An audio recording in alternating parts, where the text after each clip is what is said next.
Monsieur le Président Ousmane Sonko, bienvenue parmi nous, ainsi que votre candidat excusez-moi. Vous avez parlé tout à l'heure avec des gens qui sont venus nous voir en prison pour, en quelque sorte, négocier. Vous avez parlé de 3 points. Tous les 3 points se sont contenus, à savoir l'amnistie, à savoir le dialogue, à savoir la libération de vos pasteurs qui ont été emprisonnés. Mais vous nous avez dit comment est-ce que vous avez dit que vous avez tout, vous avez dit que... Laissez-le terminer sa question, s'il vous plaît. Non, vous avez dit que tous ces 3 points, vous avez refusé tous ces 3 points. Mais vous ne nous avez pas dit comment est-ce que ces 3 points-là ont été exigés en quelque sorte par le régime en place. C'est le film un peu de ce processus-là que je veux comprendre. Merci. Merci beaucoup.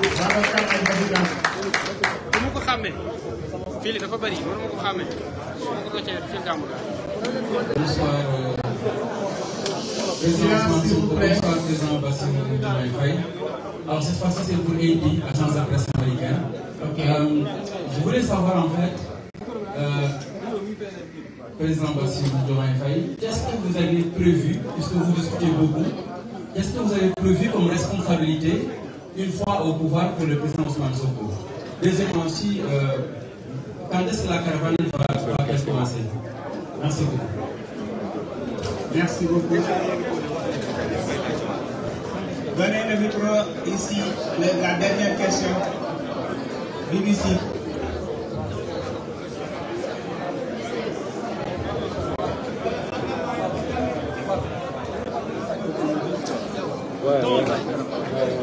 Parce qu'il a dit uniforme, mais est-ce qu'il va faire aujourd'hui aussi?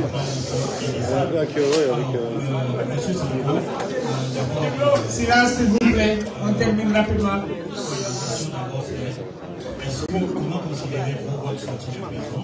Est-ce que c'est le fruit d'un consensus ou vous le considérez comme une sorte de victoire face au pouvoir? Ensuite, pour M. Faye, je voudrais savoir, vous allez à une élection très ouverte, selon les experts, avec pour la première fois l'absence d'un président sortant. Je voudrais savoir, j'ai entendu M. Sonko parler de victoire au premier tour. Au cas où il y aurait une défaite, est-ce que vous attribuez Merci beaucoup. Passez le micro rapidement. Donc, merci. Je crois qu'il est pratiquement de la rupture. Oui, répondez quand même.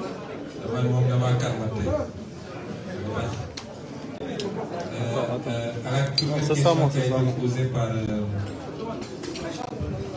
monsieur de Sousa, vous savez, moi, je n'exige rien.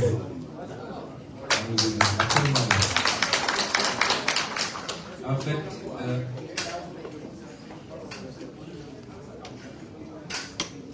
des gens sont venus portant des messages, des contacts pluriels ont eu lieu, et autour de 3 points de discussion. Je n'ai été voir personne qui me connaissait, que je n'ai jamais été voir quelqu'un, ni religieux, ni politique, ni société civile, pour leur dire que je veux ceci ou j'ai besoin de cela. Nous avons toujours été ouverts, et lorsque des gens se présentent, nous les écoutons. Et sur ces 3 points-là, je n'ai pas parlé de libération des détenus d'air, ça n'en faisait pas partie. Mais il est évident que si vous voulez décrisper, on n'a même pas besoin de vous dire, libérez d'abord les otages politiques, ça va de soi.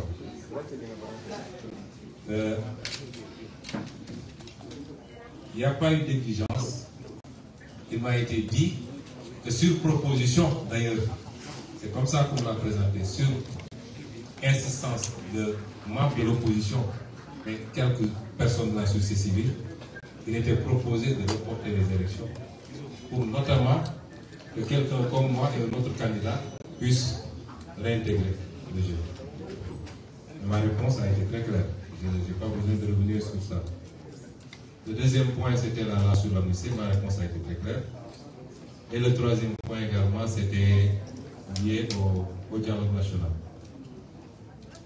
évidemment, ça ne s'est pas posé en termes d'exigence. Il n'y a pas eu de drogue. Nous n'avons donné aucune contrepartie à qui que ce soit.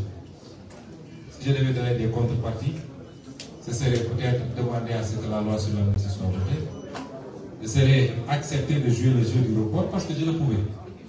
Si je voulais jouer le jeu du report, j'aurais pu le jouer. Mais à aucun moment on a joué ce jeu. S'il y avait report, je serais le principal bénéficiaire en termes de candidat. Parce que nous avons un candidat qu'on a mis en scène parce que simplement le candidat titulaire indiscutable au sein du parti avait été écarté. Et donc, si les problèmes qui s'étaient posés venaient à être effacés, il est évident que j'aurais été remis en scène et je serais le candidat du parti. Et ça ne poserait aucun problème parce qu'avec Bassirou, on a discuté tous les jours là où nous étions. Et je tiens à lui rendre hommage parce que jusqu'au dernier moment, il a souhaité cela. Et même après, je me rappelle un jour, je l'ai fait venir et je lui ai fait le compte rendu de mes discussions avec l'autre camp. Et il m'a dit, ma seule préoccupation, est-ce que l'affaire là pour laquelle ta candidature avait été écartée, est-ce que ça va être couvert par la loi d'amnistie? Et il est allé plus loin. Moi, j'ai dit à nos députés, si les crimes de sang et les actes de torture sont inclus, ne votez pas. Et lui, il a convaincu un député, il a dit, j'ai bien réfléchi. C'est après qu'il m'en a parlé.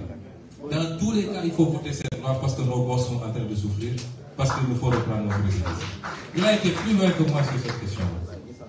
Mais nous n'avons donné aucune contrepartie à qui que ce soit. Et je tiens à dire qu'également, nos vis-à-vis nous ont respectés dans nos positions à chaque fois qu'ils essuient un refus par rapport à une question. Ils acceptaient notre position et ça ne les empêchait pas de revenir pour discuter sur nos questions. Il y a eu une volonté de décrisper, comme on a dit. Et ça permet de répondre à l'autre question. Dans cette affaire, il n'y a pas de victoire ou de vaincu. Nous considérons que nous avons suivi notre destin, nous allons continuer à le suivre.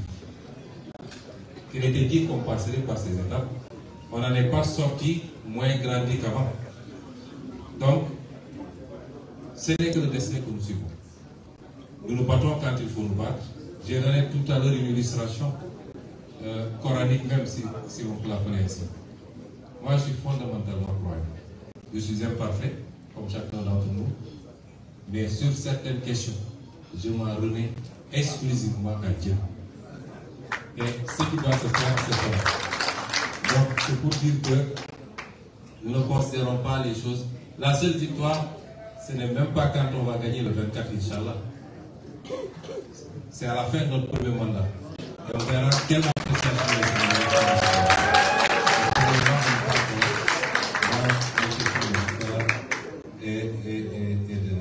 c'est les deux questions. Je vais laisser M. le Président répondre aux questions qui ont été posées. Merci.